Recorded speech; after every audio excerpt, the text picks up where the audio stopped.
राधे राधे दोस्तों, हरे कृष्णा। सबसे पहले तो आप सभी को मेरी तरफ से करवा चौथ की हार्दिक शुभकामनाएं। जो मुझसे बड़े हैं उन सभी को चरण स्पर्श और जो मुझसे छोटे हैं उन सभी को ढेर सारा आशीर्वाद।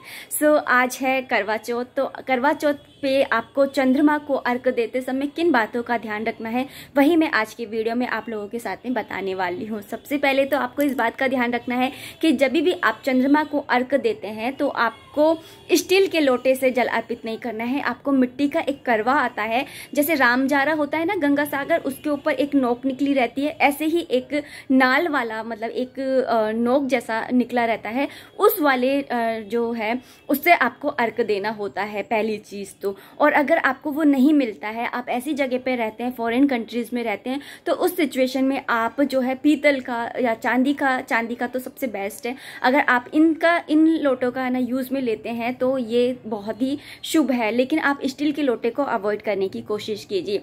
दूसरी बात, जब आप है ना जो लोटा ले रहे हैं उसके अंदर आपको 5 चीजों को डालना है। सबसे पहले उसके अंदर डालना है अक्षत। अक्षत का मतलब होता है जो चावल टूटे हुए नहीं होते हैं। आपको 4-5 दाने डालने हैं, ज्यादा नहीं डालने हैं। उसके बाद में आपको डालना है उसके अंदर रोली यानी कि जो हम टीका लगाते हैं वो वाली रोली। उसके बाद में आपको डालना है थोड़ा सा दूध आपको डालना है। उसके बाद में आपको उसके अंदर कुछ मीठा डालना है। मीठे के अंदर आप चीनी डाल सकते हैं, गुड़ डाल सकते हैं, शहद डाल सकते हैं। इसके बाद में आपको डालना है जल। ये 5 चीजें आपको डालनी है। तो ये 5 चीजें डाल करके आपको जल को अर्पित करना है। जल लास्ट में डालिएगा, पहले सारी चीजें डाल दीजिएगा। अक्षत है, मीठा है, ये सब कुछ डालने के बाद में जल को लास्ट में डालिएगा। तीसरी चीज जो आपको ध्यान में रखनी है वो है कि आप जब चंद्रमा निकलता है, जैसे कि चंद्रमा के निकलने का टाइम है 8:15, तो आप जब चंद्रमा निकलता है, निकलते के साथ में आप चंद्रमा को जल अर्पित करिए। मतलब कि जो बाल चंद्रमा होते हैं उनको अगर आप है ना लालिमा लिए होते हैं ना वो चंद्रमा, उनको अगर अर्घ देते हैं तो वो ज्यादा शुभ फलदायी होते हैं। चंद्रमा को बूढ़ा मत होने दीजिए। कहते हैं कि बूढ़े चंद्रमा को अर्घ नहीं देना चाहिए, मतलब ज्यादा इतना फलदायी नहीं होता जितना कि अगर आप बाल चंद्रमा को अर्घ देते हैं। चौथी चीज आपको जो ध्यान रखनी है वो है कि जब आप जल अर्पित करते हैं तो उस जल की धारा आपकी टूटनी नहीं चाहिए। जैसे हम जल को अर्पित कर रहे हैं तो वो जो जल की धारा होती है वो टूटनी नहीं चाहिए। जैसे हमने डाला फिर रोक दिया, डाला रोक दिया, डाला रोक दिया, ऐसे नहीं करना चाहिए। ऐसे आपके रिश्ते के अंदर दरारें आ सकती हैं। आपको जो जल है वो एक धार के अंदर डालना चाहिए। इसके अलावा आपको जो 5वीं चीज है जिसका आपको ध्यान रखना चाहिए वो है कि आपको जब भी आप जल को दे रहे हैं, अर्घ दे रहे हैं, तो आप नीचे से ऊपर की तरफ ले जाते हुए चलिए। इसका तात्पर्य ये होता है कि आप चाहते हैं कि आपके पति जो हैं वो तरक्की करें। जैसे नीचे से ऊपर की तरफ जब धार जाती है तो इसका मतलब होता है कि आपके पति तरक्की करें। आप भगवान से ये प्रार्थना कर रहे हैं। ये इस चीज का भी आपको ध्यान रखना होता है। इसके अलावा आपको जिस चीज का ध्यान रखना चाहिए वो है कि आपको ध्यान रखना है कि जब आप चंद्रमा को अर्घ देते हैं तो वो जल जो होता है जो आप दे रहे हैं वो नाली के अंदर नहीं जाना चाहिए, या फिर किसी के द्वारा उंगाला नहीं जाना चाहिए, या किसी का पैर नहीं पड़ना चाहिए।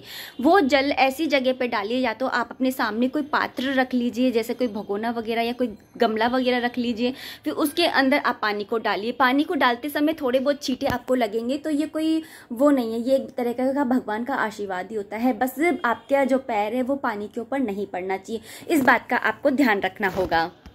इसके अलावा आपको जिस बात का ध्यान रखना है वो है कि आप जब भगवान चंद्रदेव को जल अर्पित करते हैं तो उस समय आपके बाल जो हैं वो बिल्कुल खुले नहीं होने चाहिए। थोड़ा सा क्लच वगैरह कुछ लगा हुआ होना चाहिए। ऐसे नहीं कि आप फैशन के अंदर आप है ना बालों को खुला करके और फिर जल अर्पित कर रहे हैं। ना बालों को बांध करके फिर आपको जल अर्पित करना है, और साथ ही आपको सर के ऊपर पल्ला लेकर के और फिर जल अर्पित करना है। उघड़े सर, खाली सर, नंगे सर आपको जल को अर्पित नहीं करना है।